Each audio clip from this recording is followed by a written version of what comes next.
Welcome to First Things First. I'm Jen Wolf. That is Chris Carter, who is in the NFL Hall of Fame. I'll tell you why we're talking about that in a little bit. This is Nick Wright.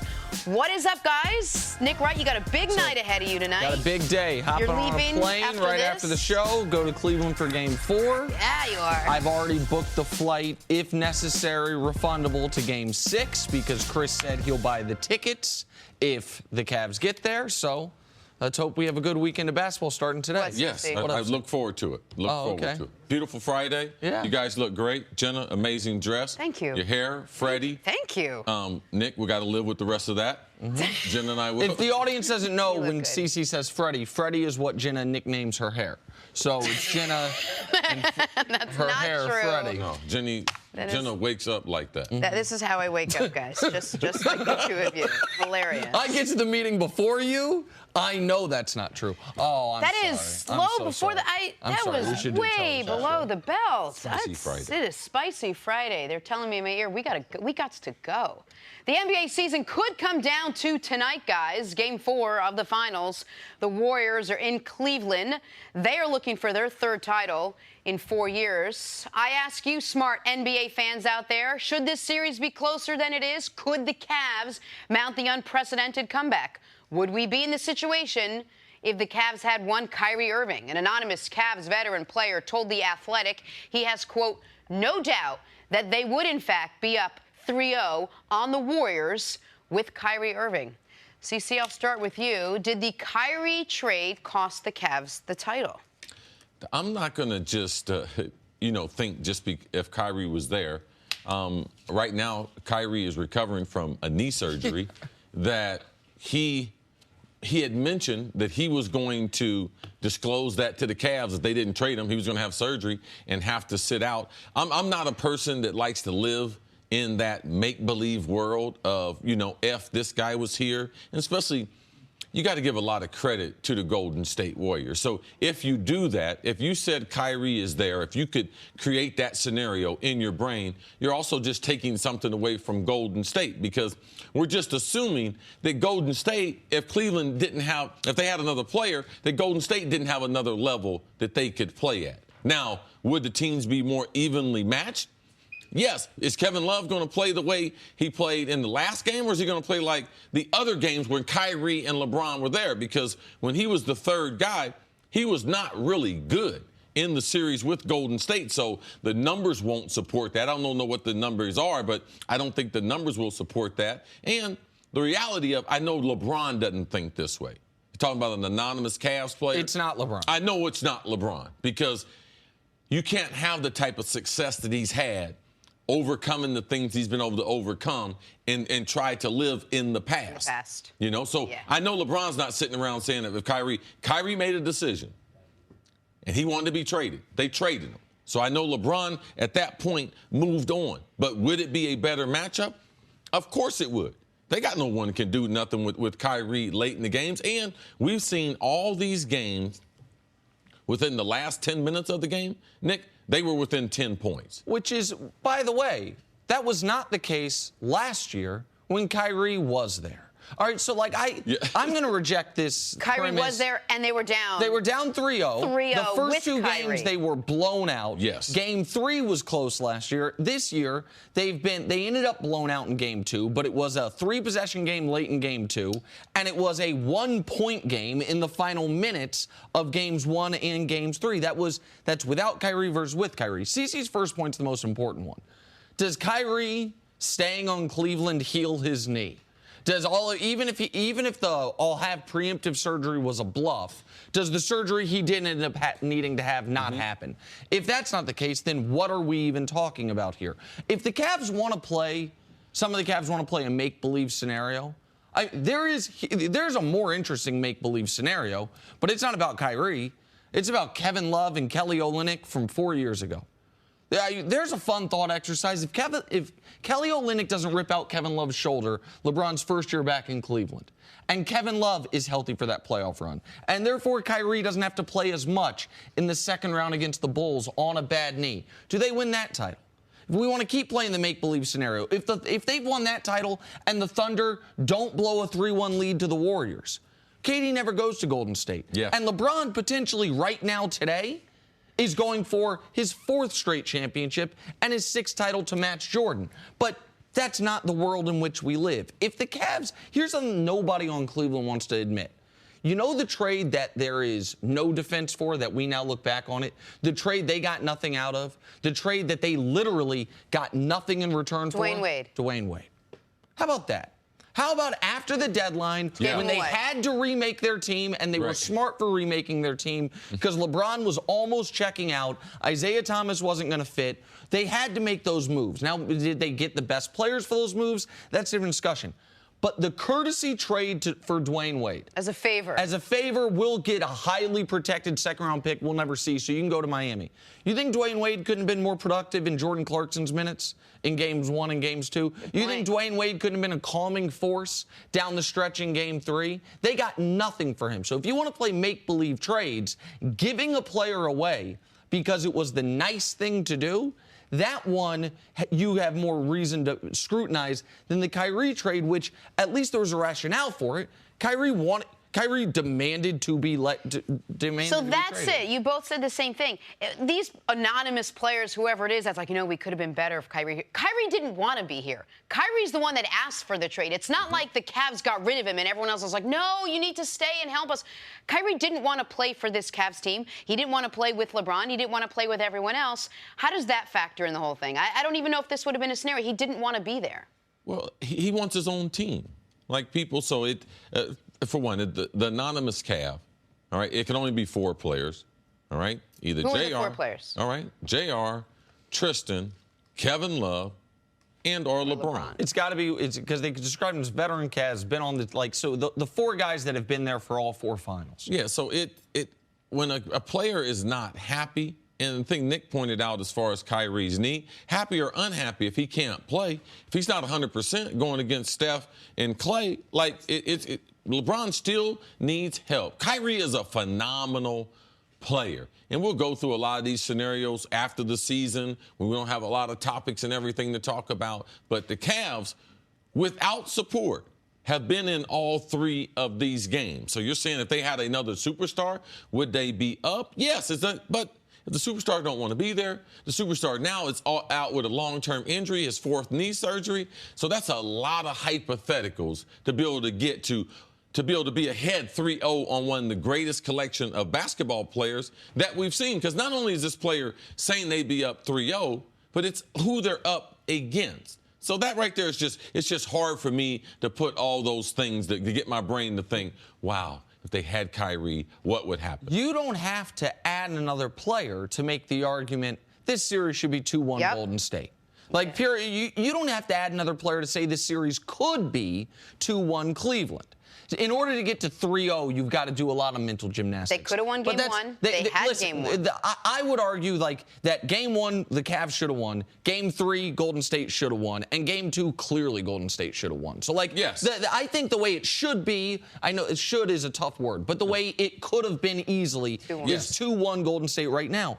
I want to make this part clear on the Kyrie thing. I didn't believe then, I don't believe now, that they had to trade Kyrie Irving. I think that you can say, I can't remember the last time an NBA player actually held out. The last time an NBA player under contract said, I'm just not showing up. Eric Bledsoe tweeted his way out of Phoenix, but they sent him home. He didn't refuse to show up. Guys under contract with multiple years left on a contract don't not show up if you hold the fort. And I know later in the show we're going to talk about Brian Colangelo and the GM situation. Did that play a factor? Having stability at the top of your organization always matters. Absolutely. And could the situation have been if David Griffin were still there when LeBron wants to keep Kyrie? If those 2 guys are your 2 most powerful people in the organization are still in place, then there is a scenario where Kyrie is still a Cav, but that's not the scenario in which played out. And they put a rookie general manager in place that Kyrie was able to put pressure on him. That was actually one of the first moves that he had to do. So as a rookie general manager, man, that's a tough. With the ownership that they have there in Cleveland, if David Griffin is there, I believe there's a different result. And people should also know, with the rookie GM, before Kyrie demands the trade, according to all reporting, one of the reasons he ended up demanding the trade was it got out that the new GM was discussing trade scenarios. Does a veteran GM make sure, listen, if we're going to discuss trading Kyrie Irving, there's going to be 3 people in this room, and I trust all of them with my life, as opposed to a rookie GM that's like, I can trust everyone on the staff, that it's not going to. So there's a lot of things we can do what-ifs about Kyrie. I don't think any of them involve the Cavs being up 3-0 on the most talented team ever put together. All right, let's take a break. Coming up on the other side, you want to talk some football? Why isn't Terrell Owens going to Canton? That's next on First Things First. It's unbelievable. 5, Devontae Smith-Pelly dives, sneaks it right back, right past Marc-Andre Fleury for the goal. The Capitals winning a Stanley Cup for the first time in their 44-year history. Man, D.C.'s been a bit of a tortured sports town basically since Joe Gibbs left. And so, good for them. Good for the Caps. And good for Las Vegas. Look how far they got. I don't really care about them. Really? They're an expansion team. Like, their fans have had no suffering. They've had no pain. I don't know about that. All right, let's move on to Terrell Owens. The NFL Hall of Fame made him wait 3 years to join their exclusive club. And as a thank you, he's not showing up. T.O. Terrell Owens publicly declined his invitation to attend the August Hall of Fame enshrinement ceremony for reasons unknown. He said he wishes to celebrate one of the most memorable days of his life elsewhere. Cece, what was your reaction to this as a member of the Hall of Fame? I was disappointed because I know that, through this process, you go through a lot of different emotions. And I can say I felt a lot like T.O. when I wasn't let in. Let alone the first year, but the first several years. But realizing there's a process to everything in life. And life is not perfect. But since I've been in, and I remember when I got selected, I remember the call. I remember how special it was. And it wasn't like, man, good news is never late. So all those 5 years that I waited, when they called me, like all those things and all those bad memories that I had, like they were immediately washed away. And then I was invited to being on the greatest team ever assembled. And the thing that's funny about sports is it has a lot to do with your overall attitude, because you can't control how much ability God gives you. You can't control your height. You can't control some of those things. But in life, this is what I have learned. You can control what kind of teammate you're going to be. Like, you got control over that. We're on an even playing field. There is no one taller, shorter, more explosive. Oh, he got short area quickness. Oh, he can shoot. No, anybody can be a good teammate. And part of the reason why T.O. was not in the Hall, he should have been in the first ballot, was because people said that he was a bad teammate. Now, for me, when Buddy Ryan cut me, he told me there were specifically things that I couldn't do. I was only effective in the red zone. I only caught touchdowns. I wasn't dependable, wasn't a great route runner. Now, I had a couple choices. I could either listen to him and try to take something out of it, or I could be in pursuit to try to make Buddy Ryan wrong. Now, T.O., for me, because I remember in talking to Jim Trotter, who's one of the 47 people selecting for the Hall of Fame, right when I got selected, he said, Chris, I hope you don't take this out on the voters. And immediately I told him, no, I'm not going to take it out. This is about the people that helped me on this long journey to get here. It's not going to be about me. It's going to be about the people that washed my uniform, the people that encouraged me before I was popular. And it's going to be about the people, when it wasn't popular to be on Chris Carter's bandwagon, that they hung in there with me. I want the world to know, and I want the football population to know, these people were important in my life, and T.O. is going to miss that. T.O. talks all the time about his grandmother raising him and everything. His grandmother is getting robbed of her moment. I saw someone's application, someone in my close proximity, and they applied for a job, a world-renowned job. And what I said about them in my Hall of Fame speech was attached to the application. So for me, I know how much it changed my mom. Man, my mom, they told her so many things. She got kicked out of high school, 7 kids before she was 25. My mom asked me, what are you going to say on that day? I said, Mom, I'm going to make sure these people know who you are and what your story is and how you were my first hero and how much I appreciate what you did for me and everything that the world said about you, how you were a failure, I'm going to let the world know who you are. And that's what I was able to do. So the Hall, once you get in, forget about the team that you're joining, the people that have helped you. It's their moment. So get outside of yourself and don't rob those people of their moment, because at the Hall, we're going to be okay.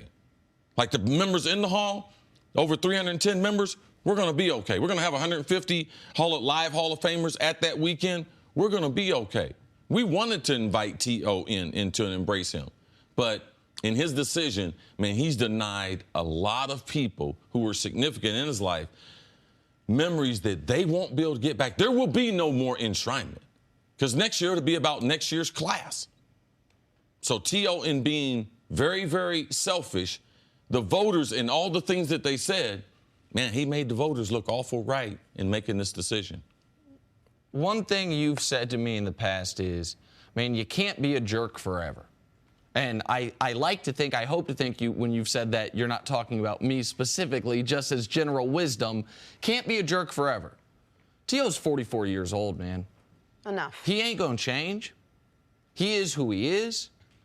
He is, in my eyes, without question, one of the 6 greatest wide receivers in the history of this game. I went on television, or at the time, I guess it was radio, because it was a few years ago, and talked about what an abomination it was that he wasn't first ballot, what an embarrassment it was he wasn't second ballot.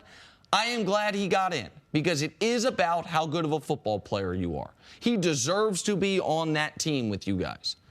But I don't know how many friends he deserves on that team. And I've watched your Hall of Fame speech. I watched it live. I watched it again shortly before you and I met in Vegas. And I watched it again once right before the show started to show my kids. And your high school coach was there. Your brothers who I've met, but also your best friends whose names I can't remember. I apologize. Who you brought with you. Yes. Tiggy, Dwight, exactly. Al Milton. Right. Yes. Those guys.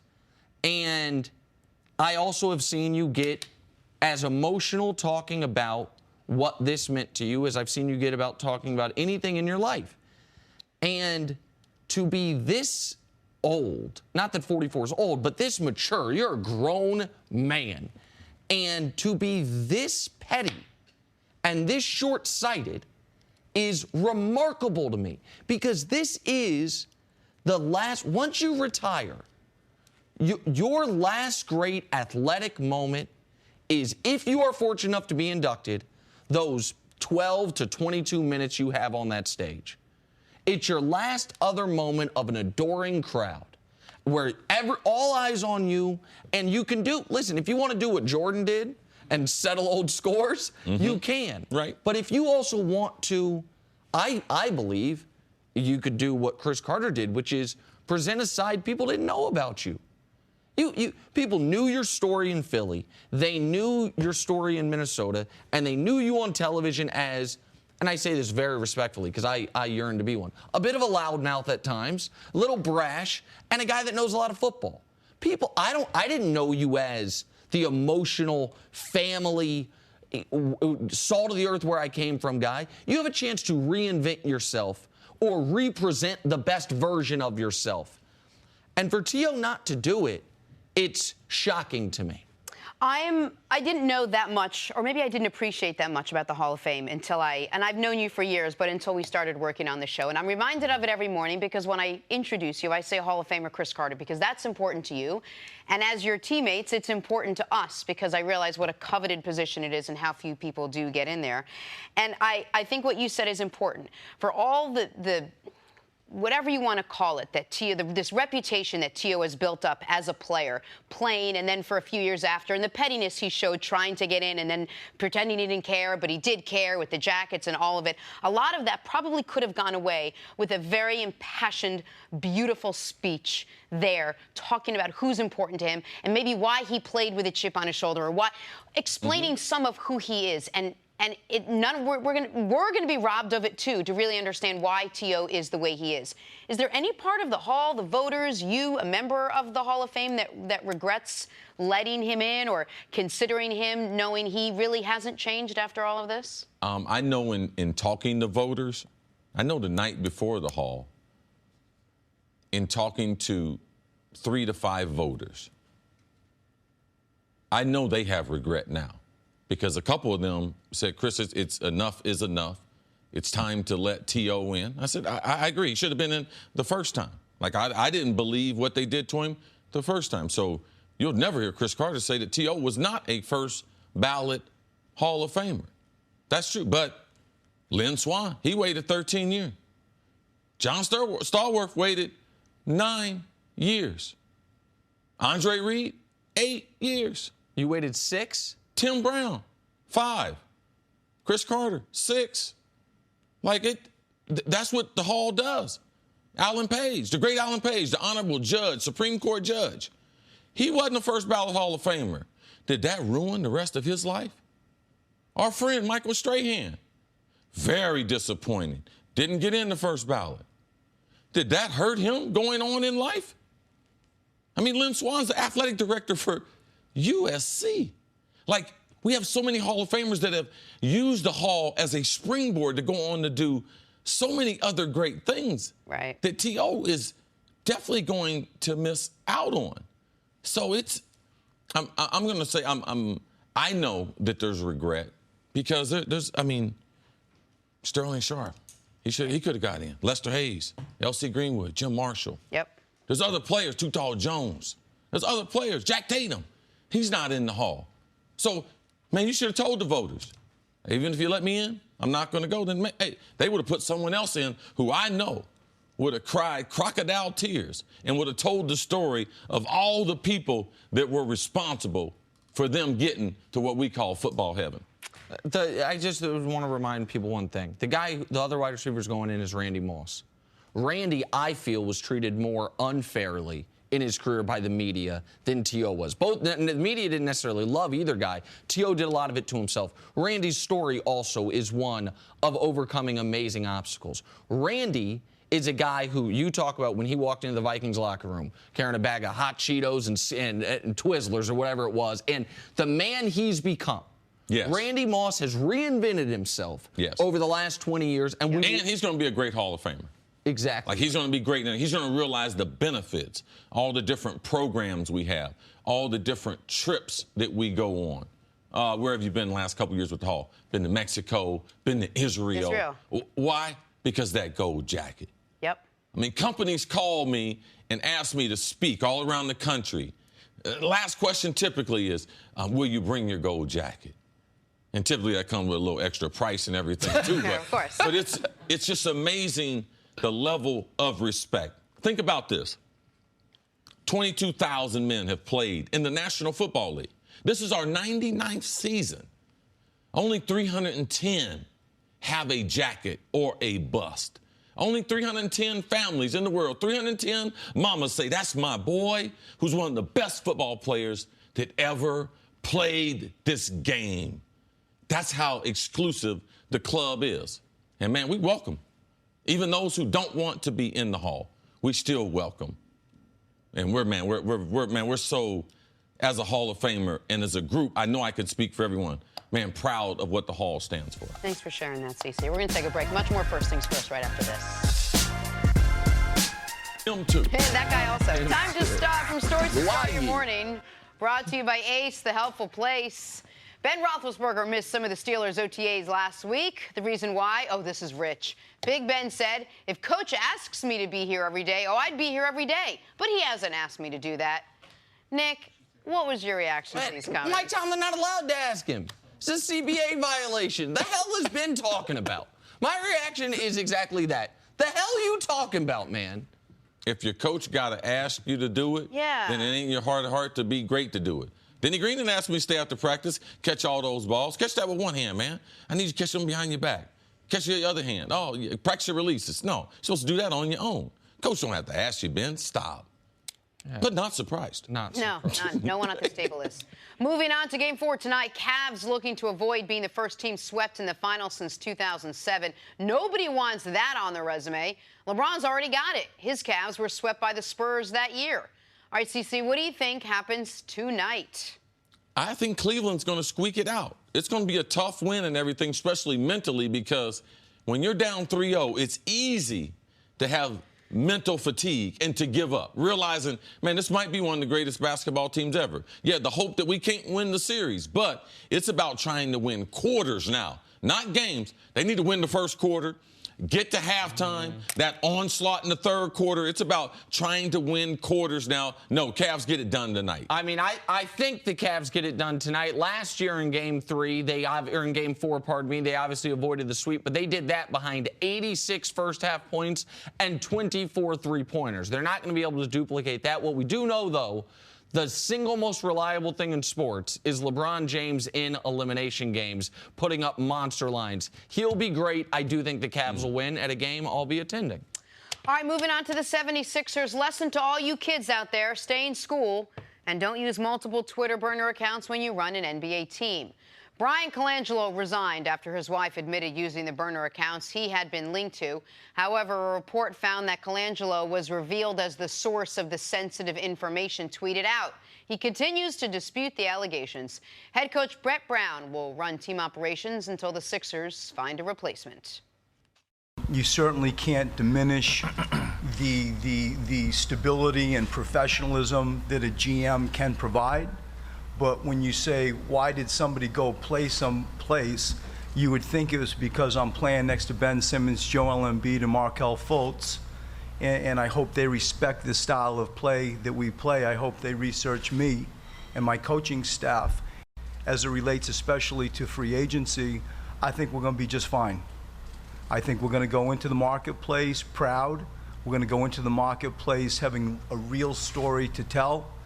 And I think that this is going to be an incredibly attractive place of destination for many free agents.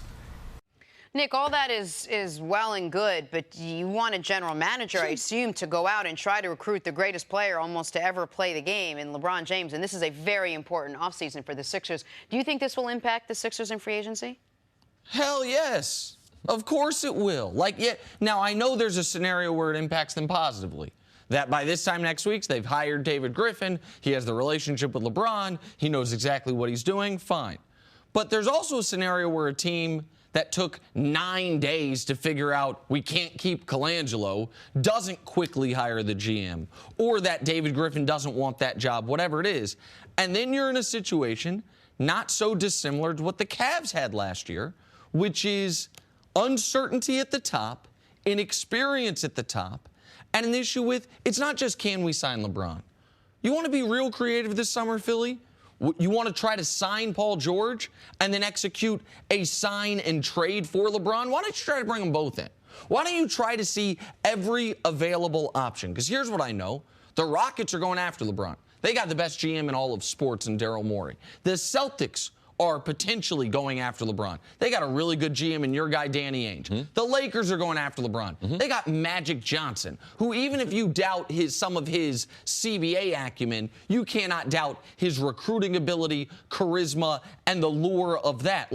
It can't be a good thing that you lost your GM to a ridiculous scenario. Ridiculous. Days before the open of the most important free agency in your team's recent history. Well, it won't be a good thing unless they're able to find someone competent in David Griffin and move on quick. Then it could be a good thing. Yes. It could be just like L.A. LeBron has a home there. There's things in Hollywood LeBron would like to accomplish. So there's a little glitz and glamour there in L.A., but that's also one of the same things that Philly could have with Griffin if they hire him immediately because he's familiar with LeBron and the people who run LeBron's world. So they would have a little edge on maybe some of the opposition. The thing that you mentioned is it's just not one player, and they might have to move one of their assets that they have. So it becomes very important by the end of next week, by the end of Friday, that they're able to get in place. Now,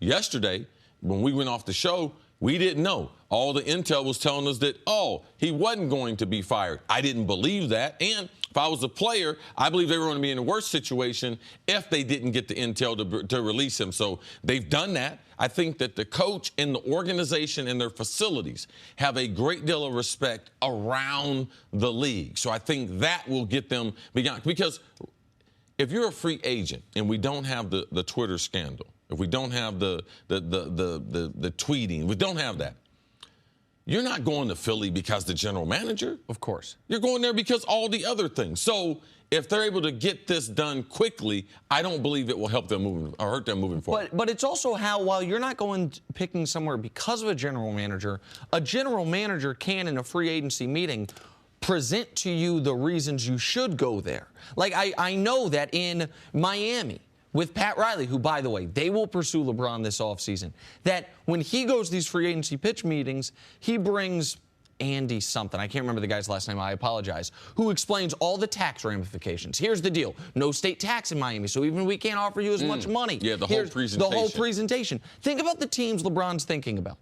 Reportedly, the whole list. San Antonio, they got Pop and R.C. Buford. Miami's got Pat Riley. I went over who the Lakers, the Rockets, yes, the Celtics have. Toronto got brought up recently. Masai Ujiri is excellent. Like, you could be walking into a gunfight with a knife if you don't have an actual stable GM. And this could be the move or moves that solidify the process, which leads to a championship. We know they need a player or two. That general manager becomes very important, especially when you look at the big gun hunting with the general managers at those other places. Cheesesteaks. The Sixers have cheesesteaks. That's a good point, Jenna. It's true. So, and Pat's the Liberty or Geno's. I don't do either of them. I do Smith. Oh, you're such on a State hipster. Street. Oh, they must have telling a tofu version. Nope, but it's... Oh, you disgust me.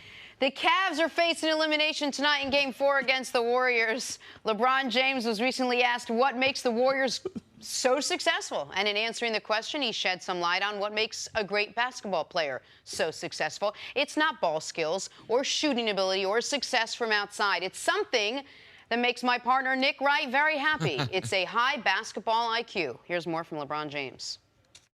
So now everyone's trying to figure that out. How do you put together a group of talent, but also a group of minds as well, to be able to compete with Golden State, to be able to compete for a championship? It's smarts. I didn't know it. It was smarts. That was the answer. Cece, what was your reaction to what LeBron had to say? LeBron is right, because not only Golden State, if you just get consumed with, oh, they get up and down, oh, they shoot threes, like you're really missing who Golden State is as an organization. They have done things in a smart way as far as the facilities, the type of environment at the facility, the type of music they're going to play at the facility, type of food, how they're going to travel, the lack of pressure or intensity that they put or responsibility that they put on the players. It is a very player-friendly organization, which leads to Steve Kerr, which also leads to that locker room. And that's one of the reasons that Kevin Durant said that he wanted to go there. So, yes, but they do have some smart basketball players. Well, I mean, not only are they good, but by the way, they're smart. But look at all. What is a smart basketball? This is what it means. Look at all the great runs in basketball. You will see these two common things: a lot of talent and a very, very high basketball IQ. That means they think things through. They realize it's not only on the physical skills. They can implement a game plan, and they can make adjustments throughout the game to be not so just locked into only doing one thing. If you look at the great Lakers teams, they always talk about, man, they were Showtime, but also they were remarkable in the half-court offense as far as setting Kareem up, Worthy, Magic Johnson, basketball players that think a play or two ahead of the frame, basketball players that understand what they're trying to do to you offensively and defensively. That's what LeBron is talking about. That's what Golden State has. It's not just talent. They got a lot of smart. Look at Clay, high basketball IQ. Steph Curry, now he's amazing, dribbling everything, very high basketball IQ, gets a little careless with the basketball, but still has a tremendous basketball IQ. And those aren't their two smartest players. Yes. Draymond and Iggy are their two smartest players as basketball smarts, without question. This team, when they won the title pre-KD, Draymond, listen, I criticize Draymond for his antics all the time. The guy is a brilliant basketball player. Iggy might be one of the 10 smartest basketball players in the league as far as reading situations before they occur, anticipating results, knowing what other teams are trying to do, knowing what other players like to do, and being able to read and react accordingly.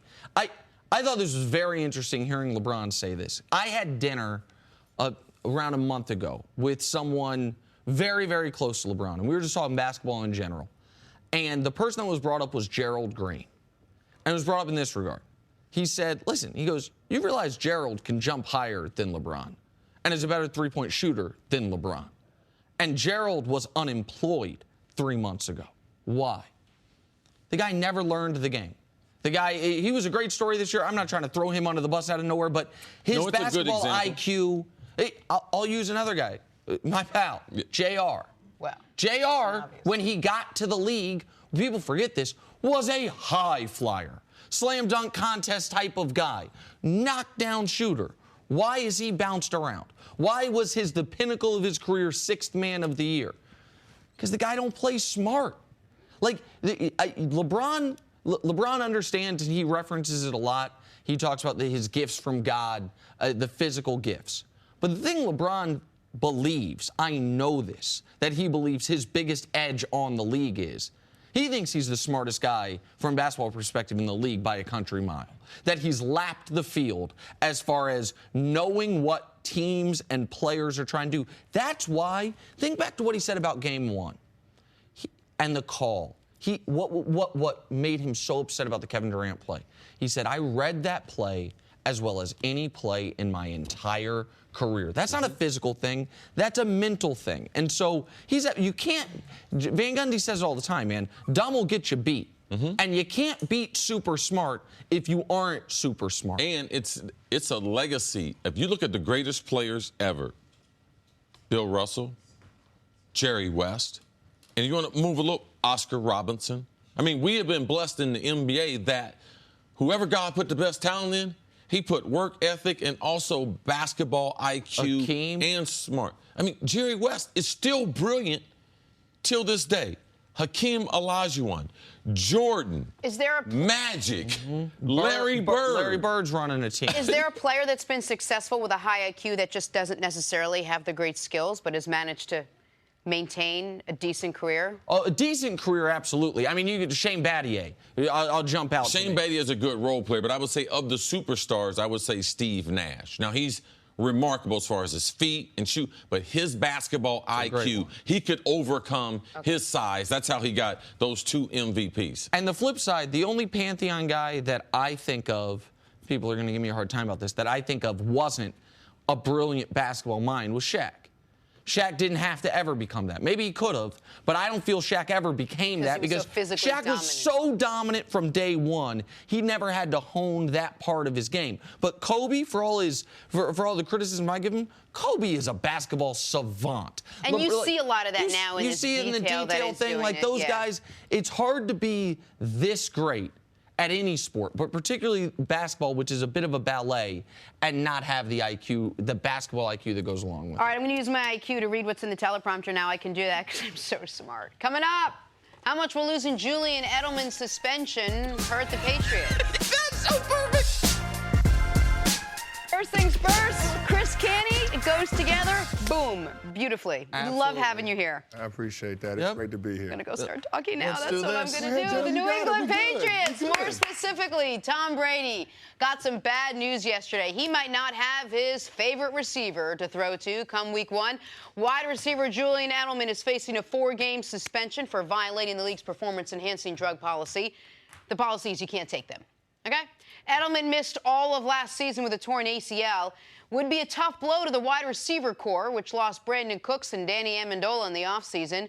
Chris Canton, how big a deal is Edelman's 4-game suspension for Tom Brady and this Patriots offense? Well, it's an issue because Edelman, when healthy, is one of Tom's favorite targets. So you look at him, he's had 381 targets over the past 4 years. Of course, he was out all of last season. So this is somebody that Tom is comfortable throwing the football to. And the Patriots, their offense is largely productive in part because of what they get from the slot position. And Edelman is a master when it comes to being a slot receiver and being able to pick up those yards, keep the chains moving. Now, it's going to look a little bit different with Edelman out of the offense, not being available for that slot target. You know, he lost Brandon Cooks, who was a big receiver for him last year. They're going to have to plug in Jordan Matthews. They're going to have to look at some other options, maybe production out of the backfield with Sony Michel, one of their draft picks. That's how they'll try to offset it. but that's where those targets will go while Edelman is out of the offense. Well, and so this is a tough one for me because my gut reaction is, man, you lose Brandon Cooks, you lose your left tackle. Now Edelman's gone the first 4 games of the year. You don't think the defense is going to be great because the defense was bad last year, so even if it improves, the improvement goes from bad to average, not bad to great. And then I'm like, man, I saw the Patriots not have Tom Brady for 4 games and go 3-1. I saw them not have Edelman for all of last year and be fine. So I'm conflicted on this. The logical side of my brain says you can't lose your best weapon on offense that isn't your quarterback or your tight end and just be fine, especially when it's a team that already lost its best weapon on offense that wasn't its quarterback or tight end in Cooks. And the history part of my brain says, man, they're always fine. Like, at least in the short term, that Bill Belichick, he might not be able to fix a wound, but he can cauterize that thing short term as well as any coach I've ever seen, and then they'll have him come week 5. So I'm conflicted on this, see? Yes, I'm not conflicted. They will replace the productivity that was there last year. Oh, he wasn't there. They actually went to the Super Bowl without him. So 2 players, Rob Gronkowski and Sony Michel. Sony Michel, the rookie running back from the University of Georgia. Those 2 will be utilized more in those first 4 weeks. New England, like no team, man, they're the next guy up. And they have 3 months basically to adjust before. It's not like, he gets hurt, he messed up a shoulder the last preseason game, then they have to adjust after training camp. They have the rest of the mini camp, the OTAs, the summer, and all of training camp to be able to get ready. The thing that I'm more worried about is Edelman's reputation. Because for me, he's a person that's self-made. Quarterback, came from Kent State. He's got a remarkable story. Now, how do I get in the PED program, man, when I'm supposed to be some workout warrior? And then, by the way, not only that, but he's doing some work with Tom Brady's guy. That's the more interesting part of this. I'm not as concerned about the productivity. I'm concerned about the reputation of a guy who had earned a great deal of respect for me. Man, I ran into him last year in L.A., and I told him I really got a lot of respect for his game. He said, well, Chris, I like you as an announcer now, but I used to not like you. I was like, well, why that? He said, yeah, when early in my career, you were hard on me. I said, well, you weren't no good. I mean, that wasn't my fault. So now he's become one of the prominent wide receivers. And in the back of my mind, as someone who analyzes wide receivers and football players, I'm wondering how much of that was assisted along the way by this PED, or was this a mistake? That's something that I'm trying to figure out, Chris. And that's a fair question, CC. Now, when it comes to a player like Edelman coming off of the situation with the ACL injury, I'm willing to give him the benefit of the doubt in this situation. I don't want to try to cast aspersions on his entire career. I can understand a player's mentality when they're trying to get past an injury and trying to recover and be available let's just for say his this. team. What if this was Tom Brady? Would we think different? If this was Rob Gronkowski, would we think different? We'd be like, oh, I knew. So why do we change so much? Because he's undersized wide receiver? Because there were other Patriots that this happened to. I think people are more generous when a guy's trying to get back from an injury. Yes. Well, they're more empathetic? Yeah, I am. I know this Well, because you can understand it, though. You can understand. If you were going to do it, why you would. We have hundreds of knee injuries every year where guys come back. Correct. The technology, there are no excuses for using PEDs. I think that the other interesting connection here is the connection to Tom Brady's trainer, Alex Guerrero, who's in the locker room all the time, who's had some used to be until Bill Belichick said he couldn't be anymore, who's had conflict with Bill Belichick, it's been on record Belichick doesn't want Guerrero anywhere near his players. Now all of a sudden this comes out. He came out with a statement separating himself. Wasted no time. He threw Edelman under the bus almost. People didn't see it. This was, to me, shocking in the timing and the strength of the statement from Alex Guerrero. By the time I had seen, I was napping when this suspension came down. By the time I woke up, not only did I see the suspension, I saw Guerrero's statement, which said, listen, some guys work with multiple trainers. Julian must be one of them guys, because we don't do that around here. And then went so far as to say, we take this approach, holistic approach. Now, we give this to our It should players. be known this is a guy in Alex Guerrero that the Federal Trade Commission he's gotten on the wrong side of because he was trying to sell you some juice that might prevent, if not cure, cancer. Yeah, people have described him as a snake oil salesman. And that's kind of fairly so. If you at least his past practices, talking about certain water helping your brain deal with concussions, like some really what I would consider slimy stuff. And he comes out and says, this isn't how we do things. Whether it is how they do things or not how they do the things, I think Bill Belichick sees this news and says, man, I told you so. Yeah. Like, I think Belichick almost would take the trade. You don't get Edelman for 4 games, but you now have impenetrable evidence that you were right, that they were wrong, that there's a reason that you wanted Gronk not to go there. There's a reason you kicked him out of the facility because, look, got a guy suspended, even if Guerrero had nothing to do with it. And there's also that thing with Tom Brady. Man, don't try to tell me how to run this team. Now, you can run your body however you want to, but I'm going to do what's best for the organization, because if they had not severed that relationship, man, we'd be talking about a whole nother set of things. If he was on staff for the Patriots today, oh my goodness, we would be accusing them, take back all their trophies. Like we would be coming up with all different types of scenarios and bad stories out of New England. No, you're right. But to your point, Nick, it's validation for Bill Belichick, the decision that he made. He's now justified in his position. And you want to keep away from a situation in the building where the players are conflicted. They don't know who to turn to. You want to make sure, as the head of the organization, that the players are trusting the people that you employ to take care of their health. Because it's a what have you done for me lately? And you can't do anything for Bill Belichick unless you're available to be on the field. Chris Canty, stick around. We'll see you later on in the show. Coming up, did the Cavs blow a chance to win the finals? That's next on First Things First.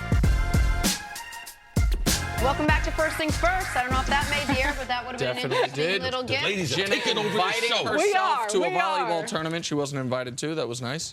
Every day, baby, every day. NBA analyst and my future volleyball coach teammate, Sarah Kustok, joins the show. I'm in. Don't listen to Good to see you, Sarah. Don't listen to us. Love it, Sarah.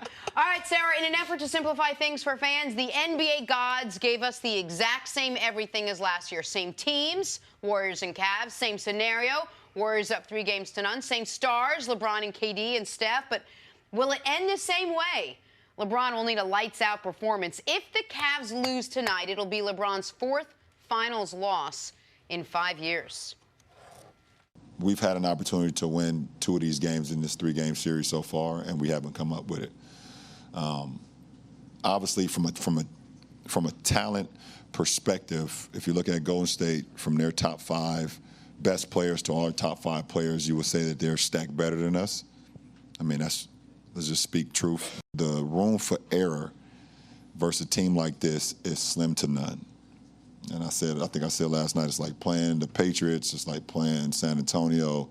The room for error is slim to none. And when you make mistakes, they make you pay because they're already more talented than you are.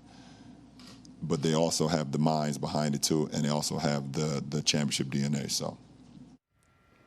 Said it well. Do you agree, Sarah, with LeBron that the Cavs have had the opportunity to win in this finals? I first want to say I loved this quote by LeBron, everything that he said. But the most interesting thing to me was that he said the margin of error, how it's slim to none. Draymond Green yesterday, he came out and he said that we know that we don't even have to play our best game and we can still win. And to me, that's the mentality of both of these groups. And I think LeBron talking about the opportunity to have won 2 games, not so much about winning the series, but being up 2 games, absolutely. Without a doubt. And this goes back to game 1, and we are going to talk about this till we're blue in the face. But that changed the entire complexion of the series. And to me, one of the biggest things about this Cavaliers team, and LeBron talked about 1 through 5, but it's just their mental engagement. And when we see their mental engagement, when we see their effort, how do they play some of those 50-50 balls, the hustle plays? And to me, they're a team that when things are going well, it's great. They play for each other. We see the bench, we see the activity, we see how enthusiastic they are. When things are bad, it's bad. And they fracture, and I think that's where things started to fall apart and got us to where we are. Listen, I don't think it's fair to say the Cavs should be up 2-1, because I don't think that's accurate. I think Game 2, the Warriors were in control of throughout. The Cavs could have stolen Game 2, but it would have been stealing. But that's a lot like LeBron. There was opportunities in those 2 games that they could have won 2 of those games. In Games 1 and 3, there were opportunities, but I also want to, let's go back to Game 1 and just, if the game had ended with JR getting that rebound, going back up with it like everyone wanted, and him missing, and the Warriors win in overtime, then yeah, we're still upset, or people are still upset about the call, the overturned call, but we can go back to that call. If in real time that had been called a block on LeBron, then nobody cares. Like that was a 50-50 call that could have gone either way. It was only because the referees, I believe, went outside the rules to change the call and then the JR blunder. But either team could have won Game 1 and either team could have won Game 3. So I always look at series like, okay, your 50-50 games, just split them. So what should the series be? Probably 2-1 Golden State. It's hard for me to sit here and say the series should be 2-1 Cleveland, even if more breaks go their way. Yeah, you can't just. This is what I always like to bake into it. Well, what if Golden State would have been pushed? Because they're a great team. Like, they don't have any different levels that they can go to. Now, Cleveland, we know they don't have the luxury. If they don't play well, they will lose. Golden State does have. They do have that in their back pocket. But also, when you have more talent, when you have more shot makers, when you have more options, no matter, Steph gets in foul trouble. Okay, they get out of it. KD goes on fire. Steph can't hit a shot. Clay is unbelievable for a couple quarters. So they have so much talent. They also have the ability to flip a switch on and off. Like, they could play terrible for the first 2 quarters and decide the third quarter is when they're going to step it up and win a game in the third quarter. The Cavs don't have that. They can't flip a switch. I agree, but I do think that the Cavs have different levels. And we've seen even a guy like J.R. Smith, and I'm not saying I think the Cavs would necessarily be up 2-1 or that they would win the series, but I do think each of their players is fragile in the sense of their confidence or in the direction that they move. And I also think, and with the Warriors, maybe like they can flip a switch. They were playing in a Game 7 at Houston, down at the half, double digits, and they turn around and won that game. But to me, they were a team that Houston pushed them to the brink.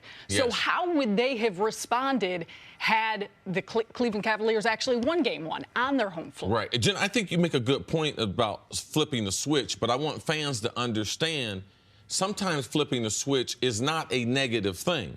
The Cavs haven't been able to flip a switch because they're not very, very athletic. They're the oldest team in the playoffs. So, yeah, they go through lapses, but they can't flip a switch and go from playing good to playing great basketball as if the Warriors can.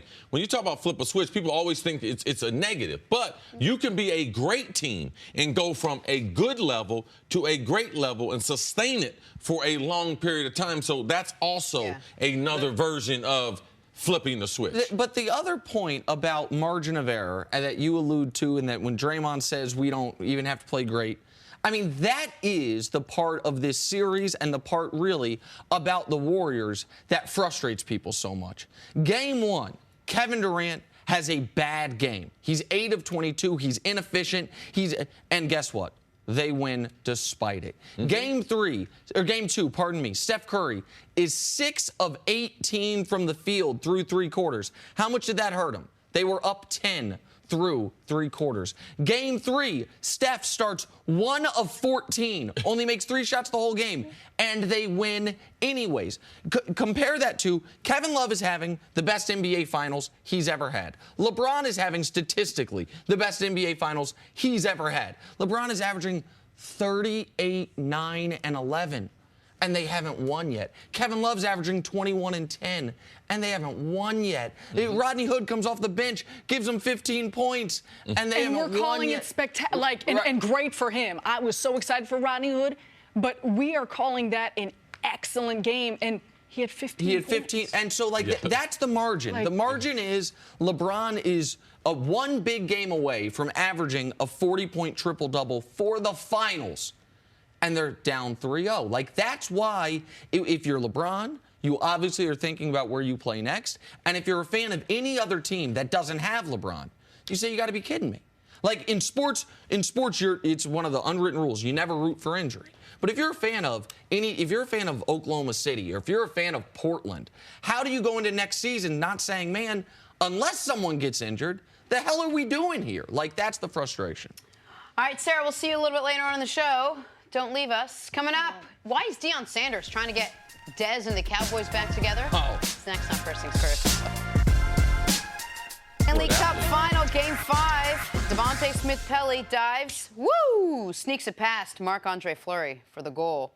How about the Capitals? Caps win a Stanley Cup for the first time in their 44-year history. We're happy for them. Alex Ovechkin, with the championship, he now has at least three MVPs in a championship. 31 of the 32 guys in all sports who have ever done that have won a title. Do you know the one guy who hasn't? I got no clue. Barry Bonds. I'm concentrating on something else. Go ahead.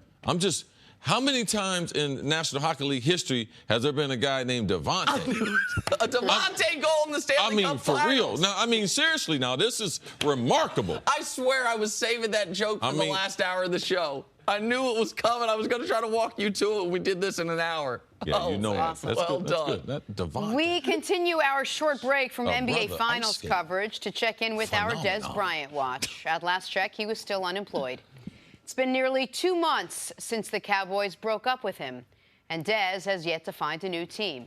However, one Cowboys legend is suggesting Dez and Dallas get back together. Deion Sanders says, let's just apologize and say, Dez, I'm sorry.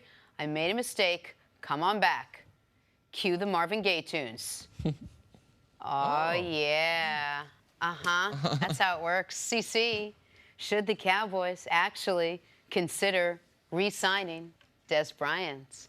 Work your magic on him, Jenna. That's how it goes. Is that what you do? What's up? How you doing? Let her leave on a high note on this one. Keep going. Yeah. Hey, Jenna, Yeah? this one's going to end like a lot of your dates. Not so happy. What? That was so well set up. I know. And First of all my dates end well, but in Deion, it's amazing. These Cowboys that have played for Jerry Jones, how they always chime in on the Cowboys situation. I'm always, because their takes on them are very, very homegrown, I would say. Now, Jerry Jones, first, he's not going to apologize to Dez Bryant. All right, so that was Deion's first request. Now, do the Cowboys need a wide receiver? Yeah, they do need a wide receiver.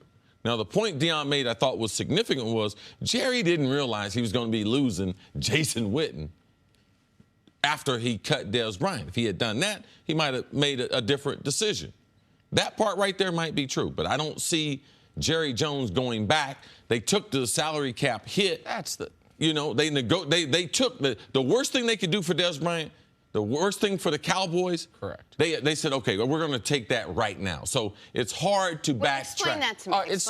Listen, the signing bonus money, you prorate it over multiple years down the road. If you cut a player, you got two options. You can take it all at once, or you can designate post-June 1st and take it over the course of 2 years.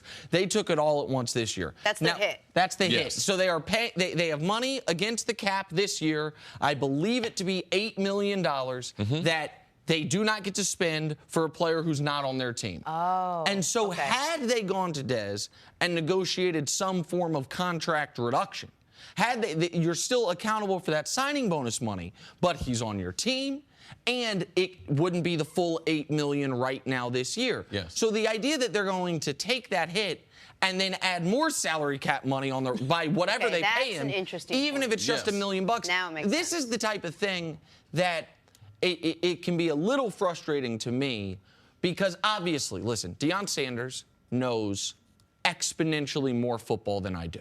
I would never think otherwise. I believe him to be the best secondary player in NFL history. I have tremendous respect for him. But when some guys like that, because of his level of credibility, say things, people take it as if it's a real option. It is not a real option. It is not, because of the cap situation, because of that, this is not a real thing that can happen. It might sound good, and I know much like when LeBron's talking about people say, they're playing video game basketball, this is fantasy football. This is not, even if we didn't know Witten was going to be gone, when Dez and Witten was the real conflict. Because of how they cut him and what they did with the cap, it would be, I don't want to act like it's impossible. It would just be contractual malfeasance to take that cap hit and to then bring him back when you could have just done a salary reduction. But just out of curiosity, take the salary cap out of it. You know Jerry Jones and this Cowboys team. Does this organization, would this even happen? Is this something they do, cut a guy and then realize, we're out of options, we'll just bring him back in? It depends on how it's done. Dez felt as if he was disrespected in how they did it because he didn't even get a chance to negotiate. Jerry has done things, and Jerry has hung on the players. Jerry is he's a very player-friendly owner. Okay. But it's how you separate from each other. In their separation, Dez was disgruntled. Now, if Jerry and Dez had left in a different way, Jerry would come back to him and be like, hey, Dez, we got a spot, and I think that you can fill that spot. The Dallas Cowboys will not upgrade the position of Dez Bryant. Now, they can come up with a bunch of stories. We'll talk about the productivity, but they will not get a better resolution to their wide receiver problem better than Dez Bryant would have been. But that ship has sailed when Jerry decided to take the salary cap hit that Nick did a great job of explaining to our fans. And lastly, who's the last person you think Jerry Jones apologized to that he didn't have to? Doesn't strike me as a guy that does a whole lot of, my mistake, I apologize, please forgive me. Yeah. Not a lot of self-made billionaires are in the unnecessary apology business, and that's who Jerry Jones is. All right, we got to take a break. Coming up, should Kevin Durant start a new super team this offseason? That's next on First Things First. Back here in First Things First, and it's time for Say What? Alex Ovechkin won his first Stanley Cup and playoff MVP last night, and he has a suggestion for the Capitals fans who shared the moment with him. Say what? Okay, quickly, anything you want to say to any of your fans? Fans, we did it. Get some beers, get some whatever, and start celebrating. We're the Stanley Cup champions. Washington Capitals, baby, woo! From the very first day that I started covering hockey, which was in Rochester, New York, the Rochester Amerks, which was the Rangers AHL team? No, it was the Sabres AHL team. I used to say to these guys in the locker room, don't you want to put your teeth in right before you do any kind of post-game interview? You don't want to do that? And they always say, we don't care. No, nobody cares. Players, it's man. hockey, and it's so gritty, and I love it. They got a different level of toughness to them. Yeah, that right there, I don't know if I can win. I know it's the euphoria of winning the Stanley Cup, winning the championship. Don't think I'm going to be taking too many drinks out of the Stanley Cup. There's a lot of swap germs that go around. Man, but if people didn't watch this game, like Washington, the Capitals in particular, have had a tortured sports history. They're up 3-1 in the finals. Yeah, talk to us, Nick. Talk to the people who didn't watch Just it. at the end of the second period, tail end second period last night, the Las Vegas is on a power play because of an Ovechkin penalty. Las Vegas scores right before the end of the second period, take a 3-2 lead. There's a little fight behind the net. You worry, you wonder, is this going to be the start of a Capitals-esque collapse? They rally in the fourth. They get in the third, pardon me. They get 2 third-period goals to secure the Stanley Cup. It was a great game. It was the only hockey game I've watched all year, as is tradition for me. I will watch the deciding games of Stanley Cups. It was fun to watch. One more quick question for Nick before we move on. How much money did Vegas lose on Las Vegas? Not winning. No. They would have lost a ton had Vegas won the Stanley Cup. Millions of dollars. A lot of people in Vegas bet them like 500 to 1 before the season. Time for stories to start your morning, brought to you by Ace the Helpful Place, 76ers GM. You'll get the gambling thing down around season 3 of the show, Jenna. I had 8 point. It was just the wrong one. Brian Colangelo resigned after his wife admitted using the burner accounts that he had been linked to. Head coach Brett Brown will now run team operations until the Sixers find a replacement. Nick Wright, will this affect the situation with the Sixers in free agency?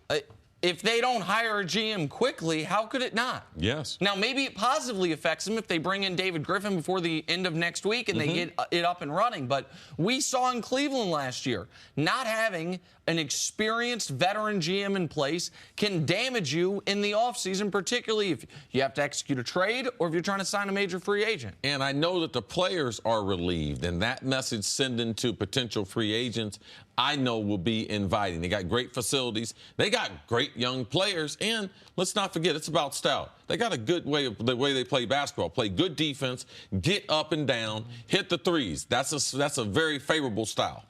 But, man, the storybook is leading towards David Griffin coming in and bringing LeBron. Moving on to LeBron James. Speaking of which, he has often been criticized for not being aggressive enough driving to the basket. He responded to those critics by saying this isn't a video game where you can just turn fatigue on and off. Nick, is the media too harsh on LeBron James? Well, listen, we talk about him more than we talk about any other athlete, so there's going to probably be some undue praise and some undue criticism. But this is an important point. We act as if because LeBron seems inexhaustible, that he is literally inexhaustible. He plays 47 minutes a game in the finals, and people wonder why he might ever take plays off. Even the commentators, who should know better, constantly harp on, LeBron's got to be in driving mode. LeBron's got to be in driving mode. He's driven to the basket more than any other player in these NBA playoffs, in these NBA finals. People just think he should be able to do it every single play. That's impossible. Yeah, it's not realistic. LeBron should keep playing the way he's playing. And also, if we were being fair, people just talk about LeBron complaining. LeBron don't get the type of whistle. He gets a whistle like Shaq. He gets fouled a bunch more than they call. So if they called all the fouls, he would go to the hole more. Gets a whistle like Shaq despite being 6 inches and 85 pounds lighter than him. Finally, the New England Patriots, more specifically, Tom Brady, got some bad news yesterday. He might not have his BFF, his favorite receiver, to throw to come week 1. Wide receiver Julian Edelman is facing a 4-game suspension for violating the league's performance-enhancing drugs policy. Chris, how big of a deal is this 4-game suspension for Tom Brady and this Patriots offense? The Patriots have shown the ability to be able to adapt and be very game-specific each game. Say, well, what do you mean by that? Well, they might have a game plan where they might run the ball 40 times in the game. They might come out the next game, they might throw the ball 50 times. So for them getting through a 4-game stretch with a wide receiver who is their most dependable slot receiver outside of Gronkowski, they'll get through that. And they went to the Super Bowl without him. He didn't play all season, made it to the Super Bowl without him. Is it hurt by their loss of the running back to free agency? Is it lost is it hurt by the loss of Amendola, free agency going to the Dolphins? Yes, it's hard to, but their running back, Sony Michel, drafted out of Georgia, big-time prospect, a better receiver than he is a runner. So he'll assume some of that productivity, I'm sure, early in the season. And I look for Rob Gronkowski, not only to get an adjustment on his contract, but that he is going to take over and be the dominant receiver of that productivity that comes from Edelman not being there. But the thing that I am worried about, I'm worried about his reputation, what he's established himself as. Drafted as a quarterback from Kent State, has really worked himself, been a pro's pro. Now, how much of that was because of a potential PED? Because once you're found guilty and suspended, how much of his success can be credited to that. That part, I don't know. So that's the part that I struggle with. And that's the part I think fans are much more like me on this one than CeCe. I think fans, when it comes to pro football, don't really care that much about the performance-enhancing drug stuff. I also think a lot of fans feel like, well, if you're just doing everything you can to come back from a knee injury, that was my reaction. But what fans need to understand... What if it was Rob Gronkowski? Yeah, again, I wouldn't... If it was Rob Gronkowski, it would be such a big story. If it was Tom Brady, it would be a huge story. Now, I can understand the reason why is because I know how hard it is to work, Nick. All right? So from my perspective, I will never give up when getting up early in the morning and staying late to work. I will never, no injury We got thousands of ACL injuries. This coming back from injury, it's just an excuse. It is a cop-out to hard work and being dedicated. The point I wanted the audience to understand is how you feel, because Julian Edelman's contemporaries are a bunch of yous, not a bunch of me's. Like, the fact that the fans might say this don't matter to us doesn't mean it doesn't change how teammates and competitors feel about him, because I think your mentality is much more similar, obviously, to the players. But you make the point, if it was Gronk or if it was Brady, yes, very often it's not about the crime, it's about the criminal. Very often it's about who did it, not what they did. But I want to bring up a different name here. And that's Alex Guerrero and Bill Belichick, right? Like, Guerrero came out, Jenna. What did he do right after? Immediately. Right after this. I mean, he took as strong a stance as you could possibly take, defending himself and the work he's doing with some of these players because of the strained relationship he has with Bill Belichick. I did not do this. Some of these guys hire their own trainers on the side. He threw Edelman under the bus. I mean, threw him under the bus. He could have released a statement that says, listen, I work with Julian all the time. I find this to be impossible that it's anything other than either a false positive, tainted supplement. He did none of those. He's like, listen, Julian must work with some other people because it wasn't from us. But if you're Bill Belichick, I truly believe this, while he would never admit this publicly, that Bill Belichick, if he was offered the choice, you're going to lose Edelman for 4 games. What you're going to gain is full armor, impenetrable defense, that you were right about keeping guys away from Guerrero, that you were right when you told Tom Brady, your guy can't be around anymore. I think Belichick would make that trade, because he now gets to be able to say, see, guys, this is why I don't want you working with him. But does this put Tom Brady in a precarious position because he sort of became the middleman between Belichick and Guerrero? It doesn't put him in a bad spot, but I'm going to tell you, when Bill Belichick addresses the team and tell them, listen to me, I know what I'm talking about, Tom's still going to be able to do what he wants to do. Gronk can do what he wants to do. All the other players can do what they want to do. But, a lot of times as a coach, he say, I hate to tell you, but I was right again. And I'm sure that Belichick is reiterating that to all the staff members in New England. Yeah, I also think Gronk's leverage just got a little bit stronger in wanting that contract adjustment and wanting more money. They need him a little bit more now. That's interesting. At the very beginning of the season. All right, let's move on to more basketball. And Kevin Durant, he could make the entire free agent landscape very interesting by opting out of his deal in Golden State. However, making things interesting is not KD's biggest priority right now. He confirmed that by telling the world, I'm planning on staying with the Warriors. Durant is on the verge of winning his second Finals MVP since joining Golden State 2 summers ago. Nick, should Durant even consider leaving this team? Whether he should or shouldn't, it appears to me he is. There is a big difference between I'm planning on staying with the Warriors and I'm staying with the Warriors. There's a big difference between, in a different interview, he did one interview with Rachel Nichols. Yeah. He did another interview with a print publication where he said, yeah, I mean, I think I plan to, sure. He was asked, are you going to be back next year? He goes, yeah. I plan on it. And, well, he said, yeah. And then he said, I mean, I know crazy things happen in free agency. And so the door is slightly ajar. And the case that I would make to Kevin Durant is he's done everything he needs to do in Golden State, assuming they finish this and assuming he wins Finals MVP. If Kevin Durant wins Finals MVP, he'll be on this list of guys who have multiple Finals MVPs and to have won Finals MVP for every Finals they've won. Akeem, LeBron, Willis Reed, Jordan. That's the full list right now. Wow. Kevin Durant would be on that list. And we already talk about him in such a great light. The only way he, in my opinion, could elevate the conversation around him is the same way LeBron elevated the conversation around him. Doing it somewhere where you didn't team with somebody and where you theoretically were not only the leading force, but you were the sole force. Now, that's not entirely true with what happened with LeBron. He did have Kyrie. You're allowed to have good teammates. But it's different if they've never won without you. It's different if you are the championship pedigree going there. So I wouldn't be surprised if Kevin Durant is at least considering, what more do I have to do in Golden State? I hope not. And the reason why is because I don't believe it's his personality. I believe if he leaves Golden State, the only reason why is because he's listening to people who have an opinion like that. Why do that? He seems to be very, very happy. Look at the look on his face when he makes that dagger three. So now we want him to go somewhere else to be able to prove a point to what? For what? Like, what does it accomplish? He seems very, very happy. He says he just wants to play basketball and play video games.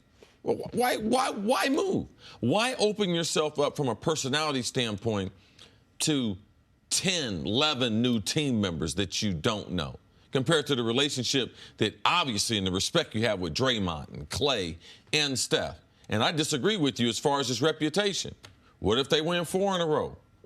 Win 3 in a row is huge. Winning 4 in a row. Like, yes, I believe Kevin Durant can enhance his legacy by staying exactly right where he is, continuing to play with the group of players and continuing to be special. We already say they're one of the greatest collection of talented players that we've seen together. Now let's see how many rings that they can win in this run that they're on. Would you say it's easier for Kevin Durant to stay at Golden State? Of course. Of course it's easier. The game's easier for him. There's no situation where he's better positioned to win. No one would criticize him more for staying than they already have criticized him for going there. It's just, it is, and this is me being selfish. I will admit this. And Kevin Durant obviously should not make his decision based on what anyone else wants other than him. I just don't know exactly what Kevin Durant wants. When I say it's me being selfish, is I'd love to see if Kevin Durant can do this without Steph. If he can do this without the infrastructure Golden State has built. If he can be the guy that teaches John Wall how to go win a championship. If he can be the guy, we know he can be the best player in a finals. We didn't judge the other superstars on that. Oh, we didn't judge Magic on that. We didn't judge Kareem on that. Like, what kind of, did we judge Shaq on that? Kareem came to Los We might have judged Kobe a little bit on that, but did we really judge them on the same measure we're judging Kevin Durant? No, absolutely not. Hold on. I don't think that's historically fair. Kareem won a championship on his own in Milwaukee and then went to Los Angeles. Shaq was the best player immediately on a team that got to the finals in Orlando and then was the best player on a championship team. But as far as judging them against the other greats, we know Wilt Chamberlain, Bill Russell, like all these guys, every man has his own story. And you can't live your career to try to please some people by going somewhere where you might not win. Oh, I agree you can't. Kevin Durant has gotten better at basketball in 2 years with Golden State. Agreed. So what else are we talking about? I will use the LeBron example. LeBron got better in Miami. He then used the lessons he learned in Miami to take Kevin Love, who'd never been to the playoffs, to take Kyrie Irving. LeBron was on a personal mission to go back to Ohio. He had reason. Kevin Durant has no reason to leave Golden State. Except that people think that, I want to see you without no talent. Well, not without no talent. Hold on. Nobody's saying that because I want to see you play with less talent. Yeah, absolutely. I want to see. You saw it in OKC. And they absolutely could have won a title there. Okay, but there's no need for. I just think it's idiotic to leave Golden State compared to how good he's gotten in basketball the last 2 years. All right, let's leave it there. You heard it, KD. I know you're watching. Did the Kyrie trade cost LeBron another ring? One member of the Cavs thinks so. One member of LeBron's Cavs thinks so. That's next on First Things First. Welcome back to First Things First. My girl Sarah Kustok is back with us. You got it, my girl. That just came out of nowhere. I'll take it. Take it. From you, I'm in. I'm in on it. Awesome. Love having you here. What's wrong, Chris Carter? Oh, nothing. I My love girl it. Jenna.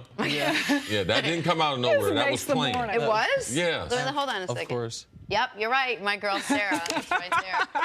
Hey, Sarah, the NBA season could come down to tonight. You already know that. Sarah, Game 4 of the finals. A couple questions looming. Should this series be closer than it is?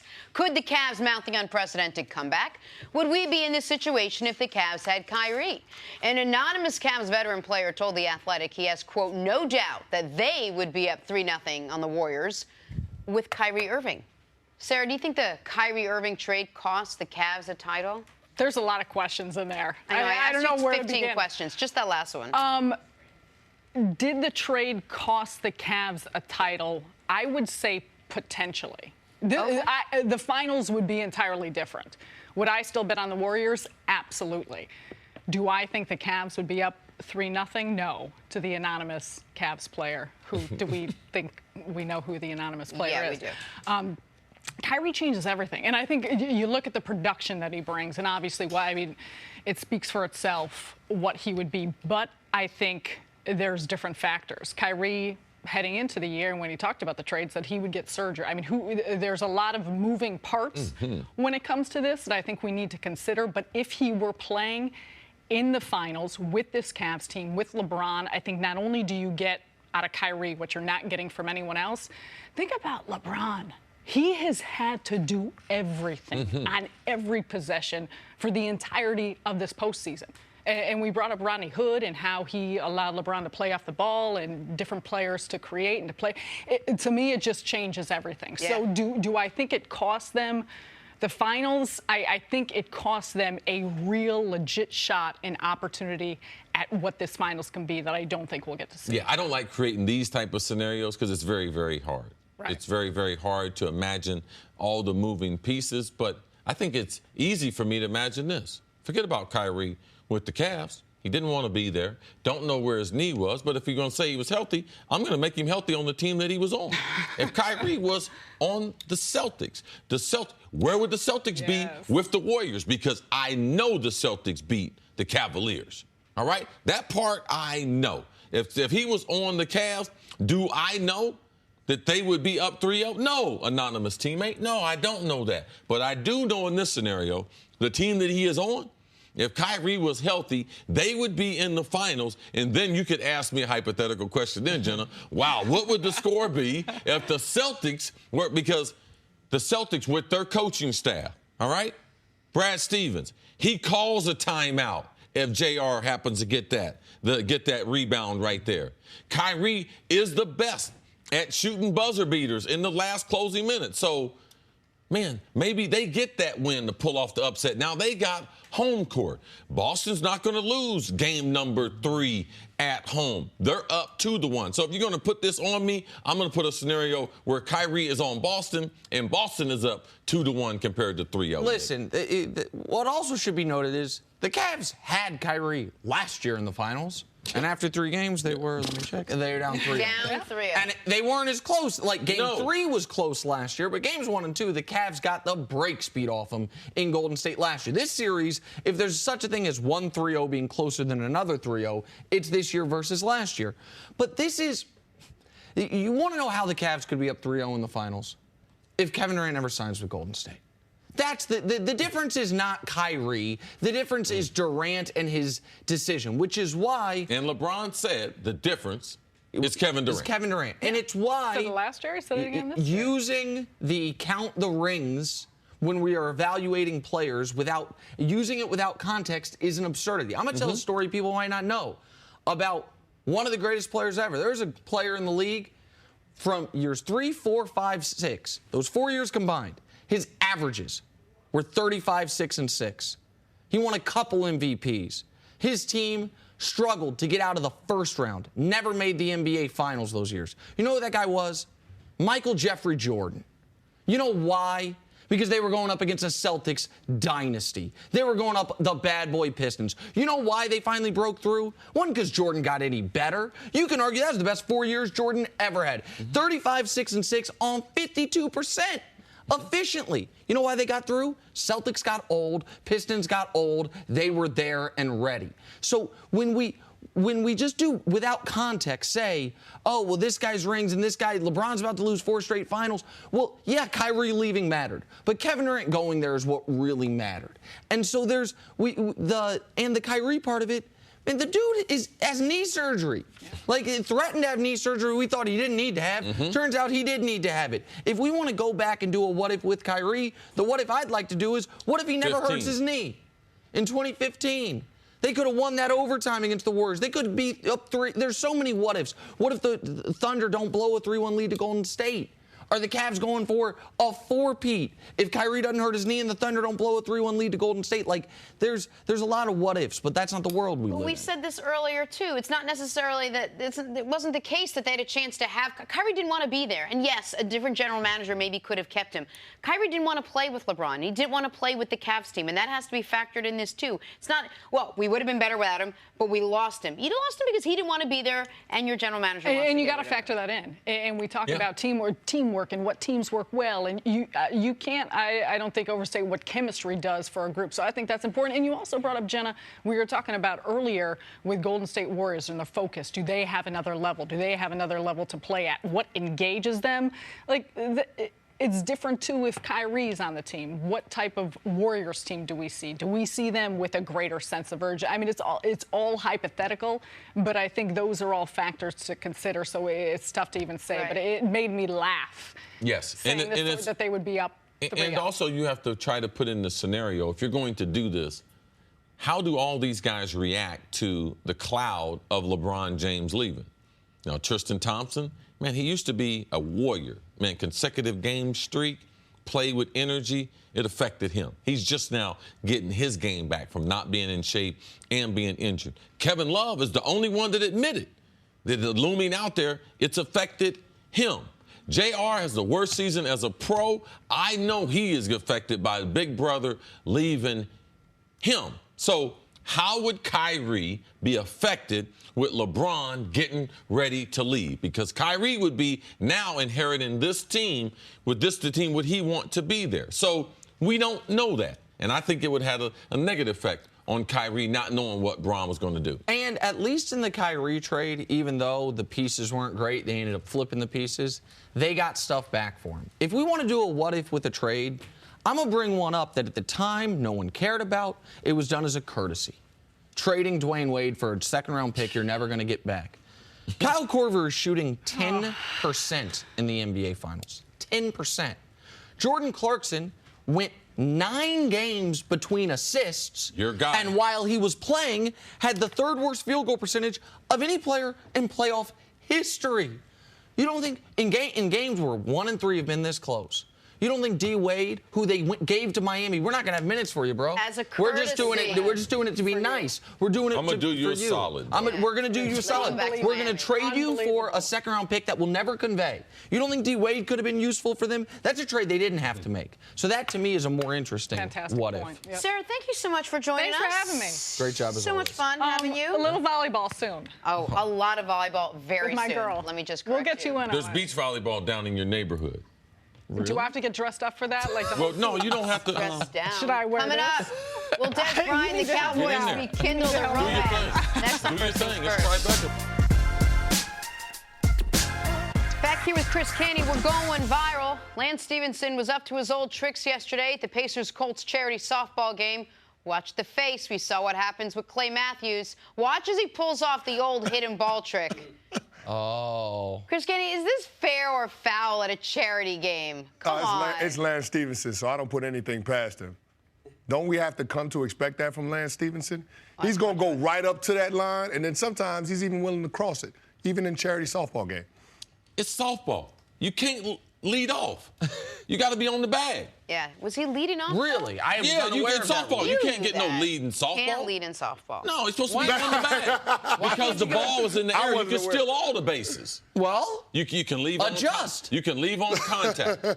I didn't know that. There are a few simple little rules as far as sports is How the hell concerned. do you know about softball? Because just like you got a high IQ for reading books and all kind of numbers and whatever else you use it for. Oh, yo, book reading. Yeah, because you don't use it on the show. Oh. I use my IQ for sports. All right? That's the kind of stuff Lance is getting ready to blow in his ear.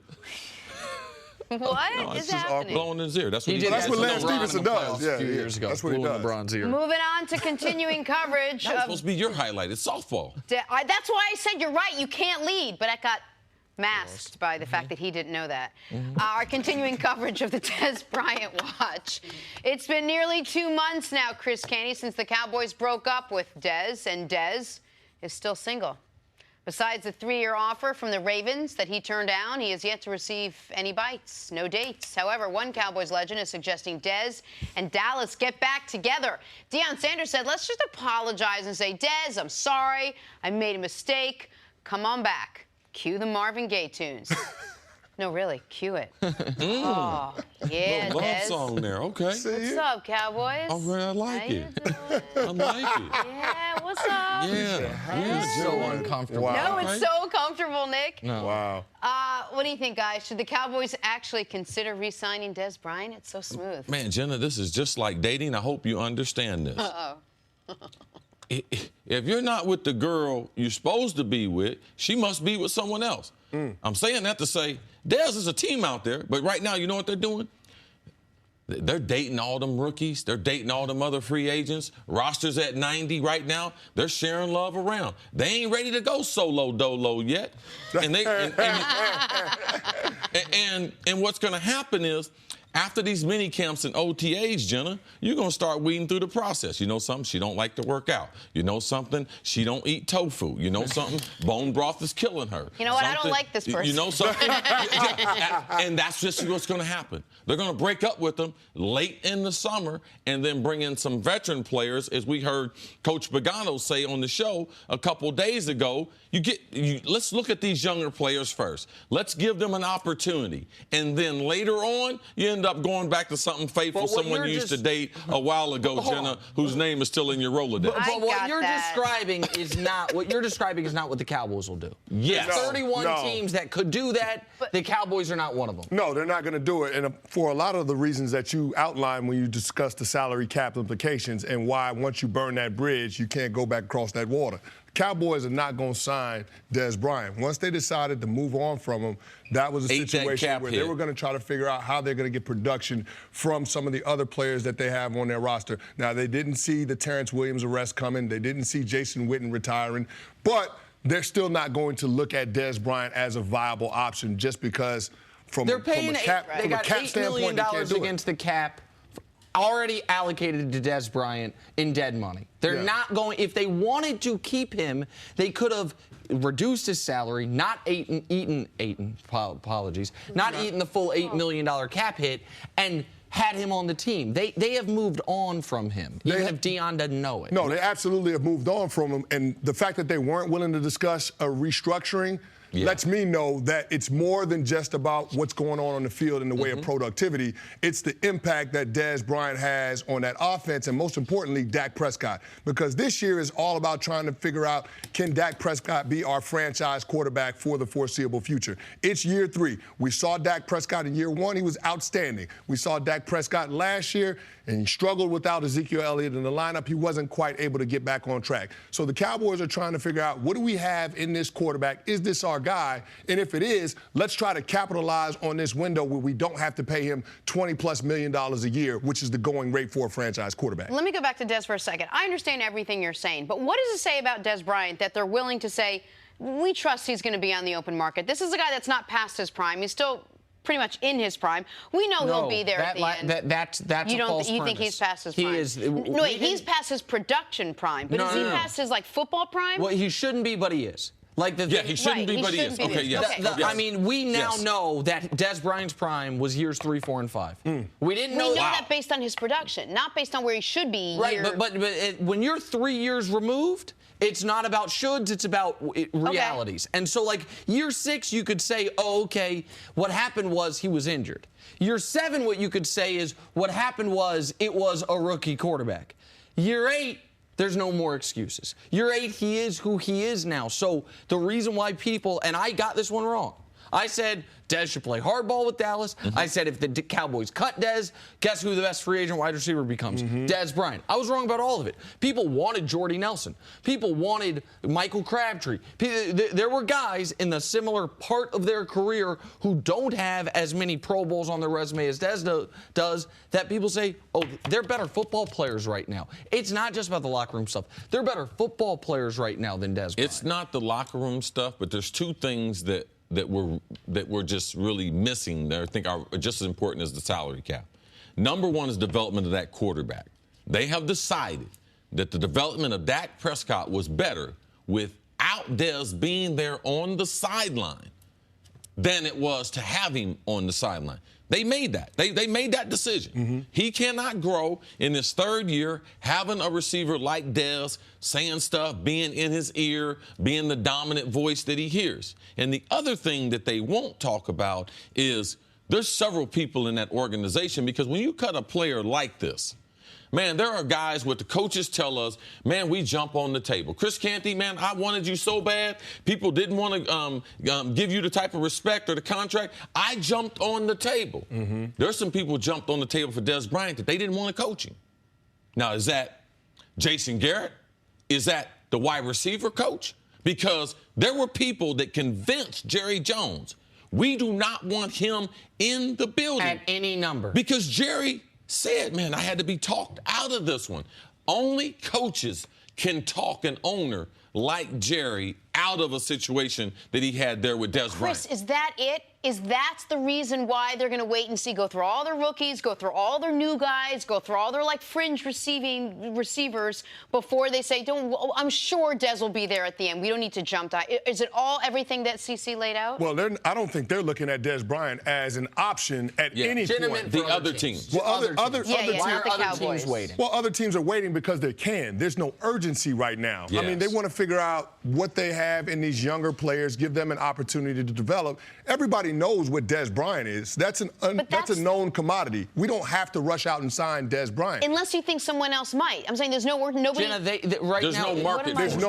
There's no reason. Every other team is looking at it the same way. There's no reason for us to go out and get Dez Bryant right now. Now, there'll be more urgency created as we get closer to the season. Mm-hmm. Players get hurt. It always happens. Dez Bryant will be one of the first names on that list in terms of options for teams. But when you start looking at the player and everything that comes along with them, the key word here that described Dez, mercurial, because you don't know what's going to set Dez off. It's going to have to take a very specific locker room to be able to absorb that type of personality. And I'm going to use a term from your favorite sport, baseball, replacement level.